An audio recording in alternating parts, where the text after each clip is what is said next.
My name is Kevin Lambert. I am the program director at Parents for Peace, and today I am presenting to you strategies and interventions for families of radicalized youth.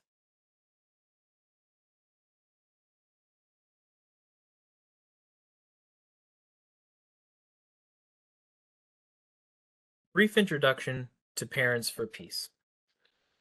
Parents for Peace is a non governmental toll free helpline available at 1-884 497 3223.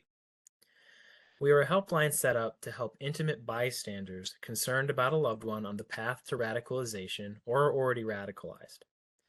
Our goal at Parents for Peace is to provide guidance, educational materials, tools, and resources to bystanders to rescue a loved one and get healthy treatment.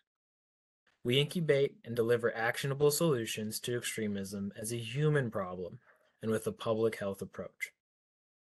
As program director, I oversee all of the services that are provided at Parents for Peace and appreciate the opportunity to be able to present some of the strategies that we utilize with our parents with you today.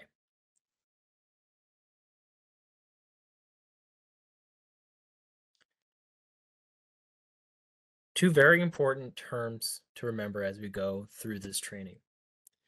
First is extremism. Extremism is the belief that an in-group success or survival is inseparable from the need for hostile action against an outgroup. Radicalization is the process whereby an individual comes to believe that the threat or use of unlawful violence is necessary or even justified to accomplish a goal. Let's talk about public health and extremism. What exactly do we mean by that? I'll start with the following statistic. 50 out of 170 perpetrators, that's 29%, of public mass shootings between 1996 and 2019 in the United States leaked their plans to family, friends, classmates, or coworkers. Friends and family were aware of the potential perpetrators' violent intentions in 64% of 119 cases of lone actor terrorism. What this means is that many of the people who end up committing these acts of violence have observable behaviors that we can leverage on the observations of the people that live within their public circle to help develop interventions that are appropriate to the individual of concern that can leverage the existing relationships between that individual of concern and the people in their lives.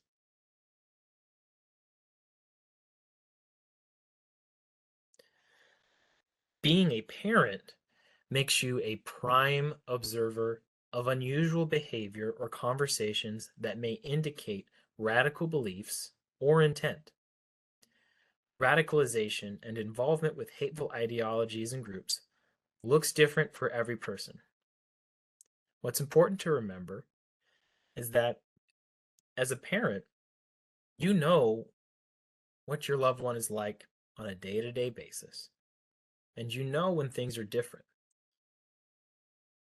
So, utilizing an understanding of where someone is and how they have changed in some of their behaviors is very crucial in understanding and recognizing signs of radicalization.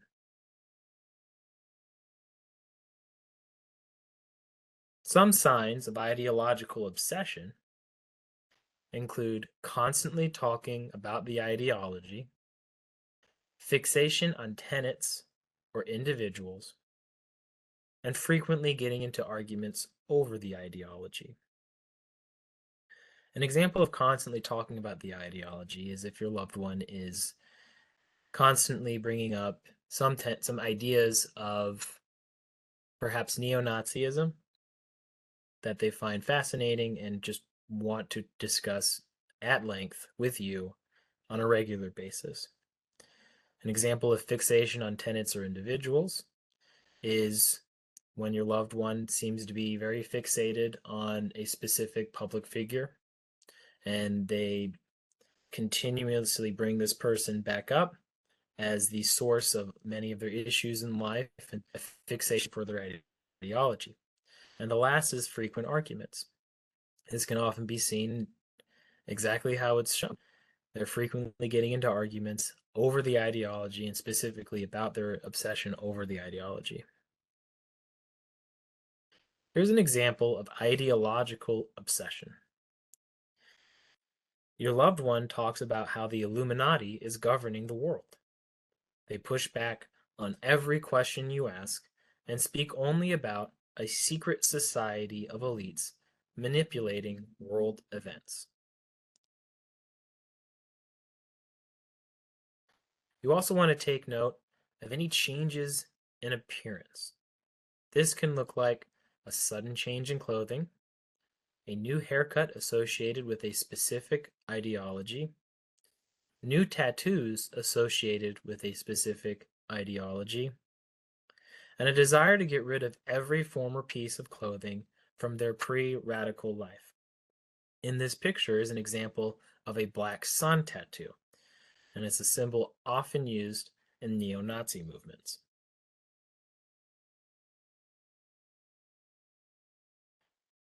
Below is an example of potential radicalization into white supremacist in neo-Nazi movements. Your loved one has purchased a lot of military gear and is only dressing in camouflage clothing despite no prior military training or history. They shaved their head and got a tattoo of a black sun. Also take note of signs of social isolation. Is your loved one pulling away from other people? Did they drop out of school or university? Are they disregarding work or their career? And are they neglecting social interactions with peers or coworkers? Below is an example of potential radicalization into Islamism. Your loved one stopped going to his weekly basketball practice, has pulled away from all their friends due to a change in values, and is spending more and more time watching videos on YouTube. They have begun speaking about how the West, especially America, has ruined the world and deserves punishment.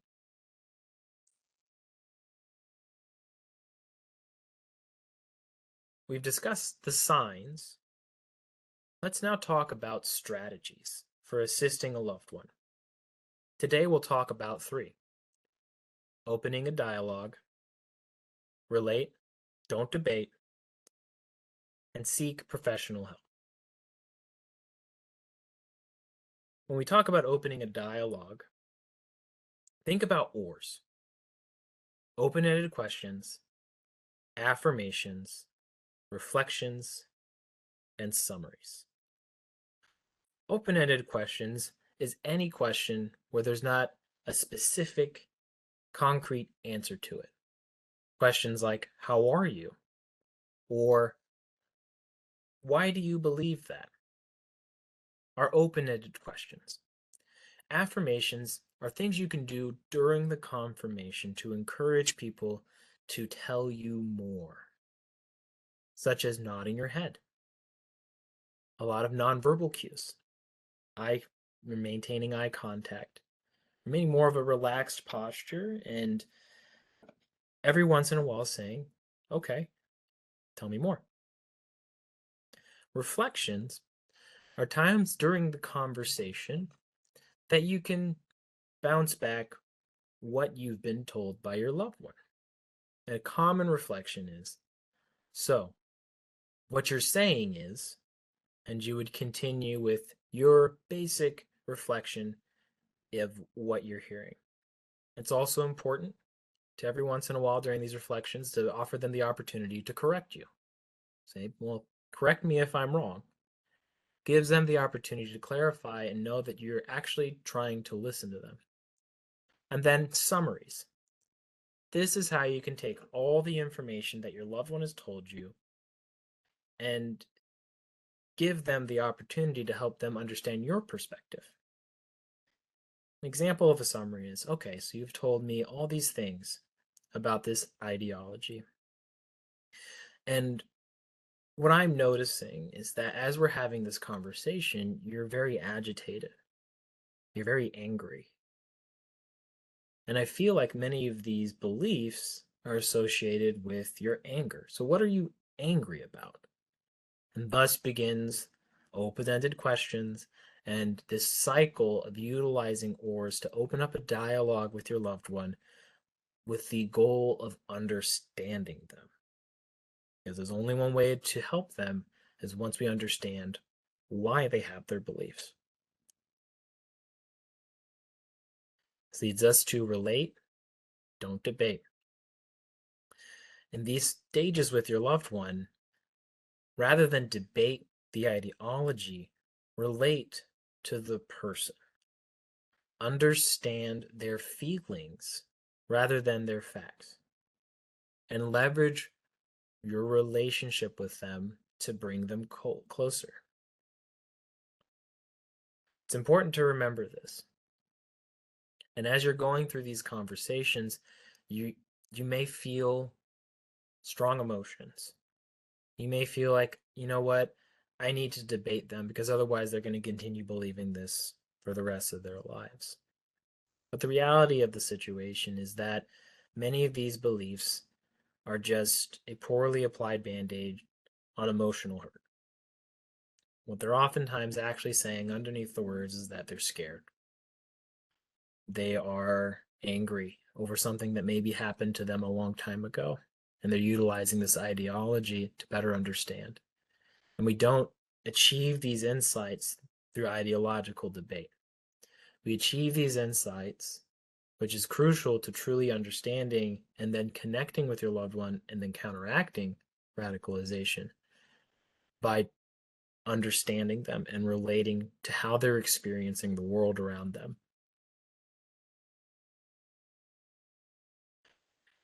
Lastly, seek professional help. If you believe that your loved one needs mental health assistance, definitely contact a psychiatrist, contact a psychologist. If you feel like they need help with a host of issues that may have nothing to do with the radicalization, I strongly urge you to go to the professionals who work in those respective fields. Now, if you're talking with your loved one and those needs are met, and really this is about the radicalization, and you've tried ORs, you've tried relating, and it doesn't seem like it's working, at that point, please call us.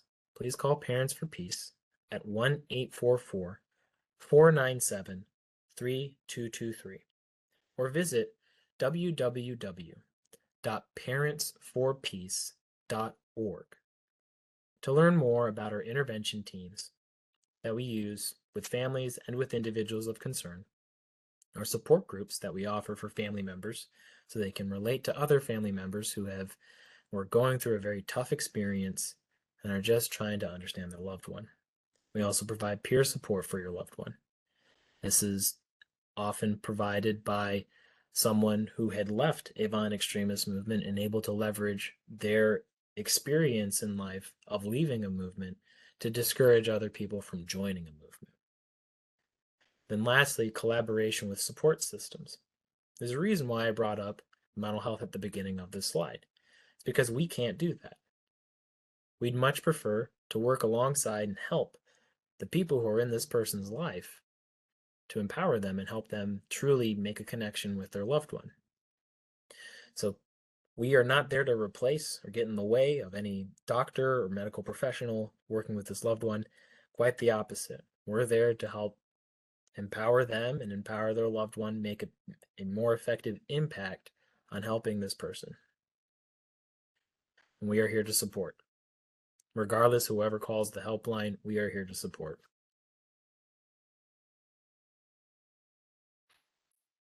There's a few more things to remember before I leave today. First is recognize your own triggers.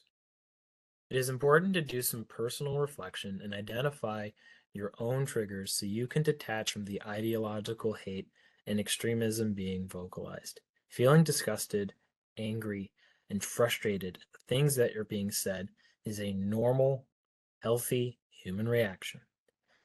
But it's also something that can get in the way of you truly connecting with your loved one.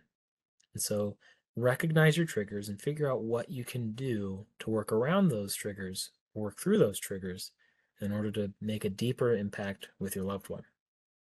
The next tip is identify unmet needs and connect your loved one with these resources. For example, if your loved one is unemployed and seeking a job, see what you can do to help them find a job. There are resources in your local area, perhaps job training, perhaps it's a local hiring board. Find someone to help them meet those unmet needs. Next, engage with your loved one and spend quality time. Connect with them. If not you, find someone else who may be available. Lastly, persistence is key. As stated before, don't let perfection be the enemy of progress. If it feels like it's too much, please reach out to Parents for Peace so we can assist. For additional resources, please reach out to the Department of Homeland Security Center for Prevention Programs and Partnerships, the Anti-Defamation League Center on Extremism, the Simon Wiesenthal Center, Beyond Barriers, or the Southern Poverty Law Center. Thank you so much, Kevin, for that great information. And to close us out today, you can scan the QR code that is on your screen to provide some evaluation and feedback to us so that we can improve our upcoming virtual events. To contact OJJDP's NTAC, you can email us at the email on your screen and also visit our website. To get more information about upcoming events, you can subscribe to OJJDP's JuveJust, and you can also visit the events page on our website. Thank you so much, and have a great rest of your day.